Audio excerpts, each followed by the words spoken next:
ദൈവനാമത്തിന് മഹത്വം ഉണ്ടാകട്ടെ. എൻ്റെ പേര് ലത കുര്യനാണ്. Saint Peter's Marthoma church Panvel ഇടവാംഗമാണ്. ഞാൻ ഇന്ന് ദൈവം ചെയ്ത നന്മകളെക്കുറിച്ചൊന്ന് പറയുവാൻ ആഗ്രഹിക്കുന്നു. ജീവിതം സന്തോഷകരമായി നടന്നിരിക്കുന്ന സമയത്താണ് പ്രതീക്ഷിക്കാത്ത ഒരു പ്രയാസം ജീവിതത്തിൽ കടന്നു വന്നു. എൻ്റെ ജീവിതത്തിലും ഇതുപോലെ എനിക്ക് തുറക്കാൻ ഇച്ചിരി പ്രയാസമായിരുന്നു. അപ്പോൾ ഞാനിവിടെ ലോക്കലായിട്ട് പല ഡോക്ടേഴ്സിനെ കാണിച്ചു. അവർ മരുന്നൊക്കെ തന്നു. എന്നാൽ ചില ദിവസം കഴിയുമ്പോൾ അത് മാറുമായിരുന്നു. അതിനെക്കുറിച്ച് അങ്ങനെ വലിയ ഒരു എന്തെങ്കിലും രോഗമായിരിക്കും അങ്ങനെ ഒന്നും ചിന്തിച്ചില്ലായിരുന്നു. അപ്പം എന്തെങ്കിലും ഗ്ലാൻഡൽ ഇൻഫെക്ഷൻ ആയിരിക്കും എന്ന് പറഞ്ഞ് അവർ മരുന്ന് തരുമായിരുന്നു. അങ്ങനെ കുറേ 3-4 മാസങ്ങളൊക്കെ കഴിഞ്ഞു. എന്നാൽ എൻ്റെ മുഴുവനായിട്ട് എനിക്ക് തുറക്കാൻ വലിയ പ്രയാസമായിരുന്നു. ആഹാരമൊക്കെ കഴിക്കുമ്പോൾ ഫുള്ളായിട്ട് നമുക്ക് ഇങ്ങനെ ചോറോ അങ്ങനെ ഒരു സ്പൂൺ എടുത്ത് കഴിക്കാനൊക്കെ വലിയ ബുദ്ധിമുട്ടായിരുന്നു. എന്നാൽ കുറേ ദിവസം കഴിഞ്ഞപ്പോൾ എൻ്റെ കഴുത്തിൻ്റെ ഇവിടെ ഒരു ചെറിയ മുഴ കാണുവാൻ പോലെ തോന്നി. ഞാൻ ഓർത്ത് എന്തോ പറ്റി, പെട്ടെന്ന് ഇങ്ങനെ ഒരു മുഴ പോലെ ഉണ്ട്. അപ്പം വീട്ടിലും അവർ പറഞ്ഞു ചൂടിൻ്റെയോ തൊണ്ടയ്ക്കകത്തതായിരിക്കും, ഇച്ചിരി കഫമൊക്കെ ചെയ്താൽ അല്ലെങ്കിൽ സ്റ്റീം എടുത്തു കഴിഞ്ഞാൽ അത് മാറാനുള്ളതേ ഉള്ളൂ എന്ന് പറഞ്ഞു. എന്നാൽ പല ഡോക്ടേഴ്സിനെയും കണ്ടിട്ട് പല ടെസ്റ്റുകളും ചെയ്തു. എന്നാൽ അതിനൊന്നും ശരിക്കും റിസൾട്ടുകളൊന്നും വന്നില്ല.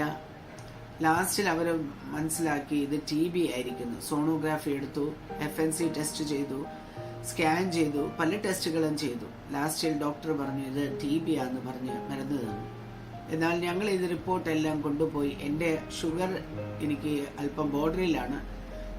ഷുഗർ ഡോക്ടർ ഇത് ടെസ്റ്റുകളുമായിട്ടെല്ലാം കാണിച്ചപ്പോൾ ഡോക്ടർ പറഞ്ഞു ഒരു കളർ സ്കാൻ കൂടെ ചെയ്യണം നെക്കിൻ്റെ, അത് കഴിഞ്ഞാൽ മനസ്സിലാവുമെന്ന് പറഞ്ഞു. അത് ചെയ്തപ്പോൾ അയാൾ ഉറപ്പിച്ചു ഇത് TB തന്നെയാണ്, 6 മാസം കഴിക്കണമെന്ന് പറഞ്ഞ് മരുന്നും കൊടുത്തു. 1 മാസത്തോളം കഴിഞ്ഞപ്പോഴും എനിക്ക് വേദന പിന്നെയും അതുപോലെ തന്നെ തുറക്കാൻ പ്രയാസമായിരുന്നു. അയാളോട് ചോദിച്ചപ്പോൾ ഡോക്ടർ പറഞ്ഞു അത് സമയമെടുക്കും, അത് പതിയെ ഡിസോൾവ് ആയി പോകും, അത് അങ്ങനെയൊന്നും കുഴപ്പമൊന്നുമില്ല, ക്ഷീണമൊക്കെ ടാബ്ലറ്റിൻ്റെയാന്ന് പറഞ്ഞു.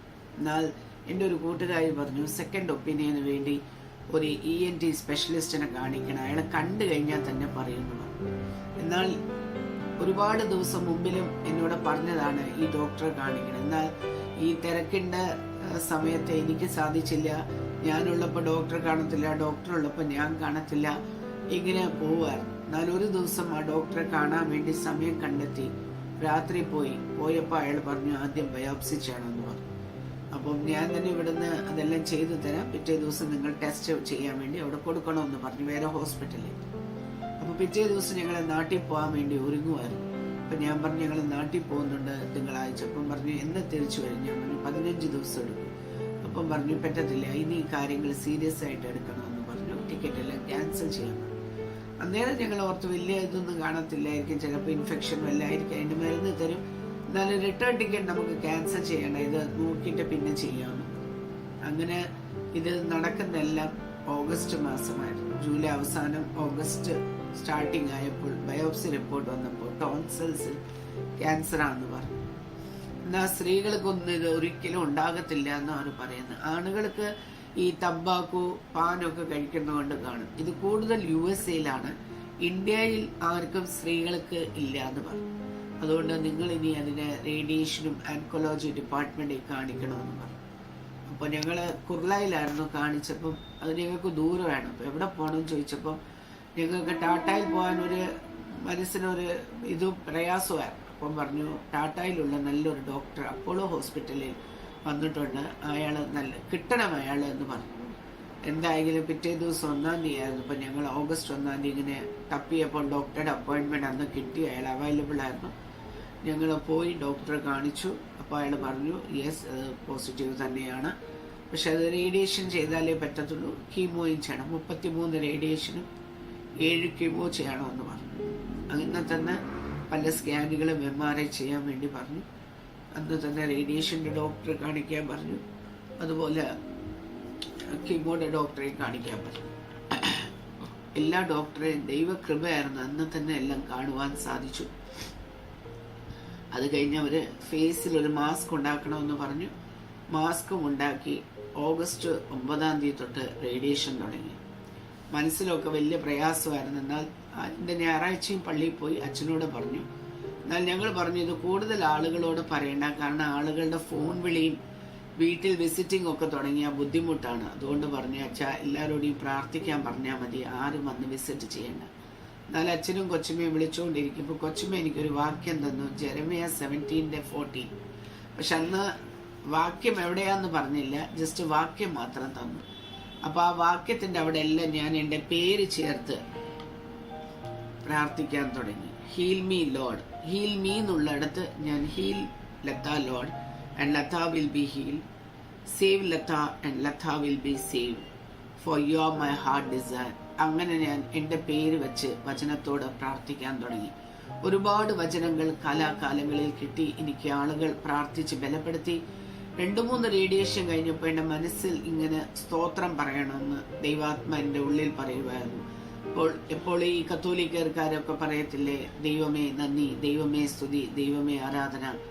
ഞാൻ ഓരോരോ ദിവസം റേഡിയേഷന് പോകുമ്പോൾ സാധാരണ ഞാൻ ഒത്തിരി പേടിക്കുന്നവളാണ്. ഒരു BP മെഷീനൊക്കെ വെച്ചാലേ BP കൂടും. എന്നാൽ ഈ ദിവസങ്ങളിലൊക്കെ ദൈവം തമ്പുരാൻ അനേകരുടെ പ്രാർത്ഥനയിൽ കൂടെ വചനത്തിൽ കൂടെ എന്നെ ബലപ്പെടുത്തി. ഓരോരോ കിമ്മോ, അത് റേഡിയേഷന്റെ ബൂസ്റ്ററാന്ന് പറഞ്ഞു. അതിൻ്റെ അകത്ത് വലിയ സൈഡ് എഫക്ട്സ് അങ്ങനെ വലിയതായിട്ടില്ല എന്ന് പറഞ്ഞു. എന്നാൽ ദൈവം തമ്പുരാൻ അവിടെ എല്ലാം എന്നെ സഹായിച്ചു. വചനം മാത്രമാണ് എന്നെ ബലപ്പെടുത്തിയെന്ന് പറയുവാൻ സാധിക്കുന്നുണ്ട്. ഒരു ദിവസം എനിക്ക് വേണ്ടി ഒരാൾ പ്രാർത്ഥിച്ചപ്പോൾ യെശയ്യാ പ്രവാചക പുസ്തകം 27:3 നീ ബൈഹാർട്ടാക്കി പ്രാർത്ഥിക്കണമെന്ന് പറഞ്ഞു.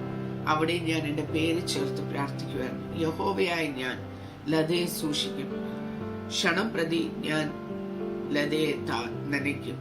ആരും ലതയെ തൊടാതിരിക്കേണ്ടതിന് ഞാൻ ലതയെ രാവും പകലും സൂക്ഷിക്കും.